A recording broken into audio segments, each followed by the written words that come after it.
ഛത്തീസ്ഗഡിലെ 11 ലോക്സഭാ സീറ്റുകളിൽ ഒരെണ്ണം മാത്രമാണ് കഴിഞ്ഞ തവണ കോൺഗ്രസിന് നേടാനായത്. ഇത്തവണ കോൺഗ്രസ് നില മെച്ചപ്പെടുത്തുമെന്നാണ് എല്ലാ അഭിപ്രായ സർവേകളും പറയുന്നത്. അതുകൊണ്ട് തന്നെ ബി.ജെ.പി. അഭിപ്രായ സർവേ ഫലങ്ങൾ അംഗീകരിക്കുന്നില്ല.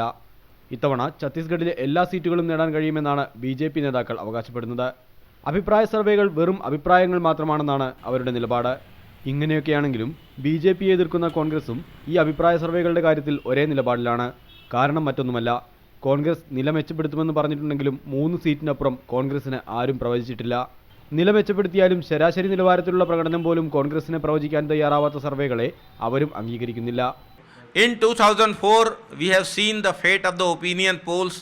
All the India shining and feel good has been wasted at that time. This time again, the same thing will going to happen with the Modi. സർവേകൾ പലപ്പോഴും പിഴച്ചതിനുള്ള ഉദാഹരണങ്ങൾ നിരത്തുന്നതിനുള്ള മത്സരത്തിലാണ് ഛത്തീസ്ഗഡിലെ ബി.ജെ.പി. കോൺഗ്രസ് നേതാക്കൾ. കഴിഞ്ഞ തവണത്തേക്കാൾ കോൺഗ്രസ് നേട്ടമുണ്ടാക്കുമെന്നാണ് സർവേ ഫലങ്ങളെങ്കിലും ആ സർവേകളെ അംഗീകരിക്കാൻ കോൺഗ്രസും തയ്യാറല്ല. 2-3 സീറ്റിൽ അവർ ഒതുങ്ങുമെന്ന വാദത്തെ കോൺഗ്രസിന് അംഗീകരിക്കാനാവുന്നില്ല. ഛത്തീസ്ഗഡിലെ കോൺഗ്രസ് ഭവൻ മുന്നിൽ നിന്ന് ക്യാമറമാൻ ഉണ്ണി പാലാഴിക്കൊപ്പം ടി.കെ. ഹരീഷ്, മീഡിയ 1.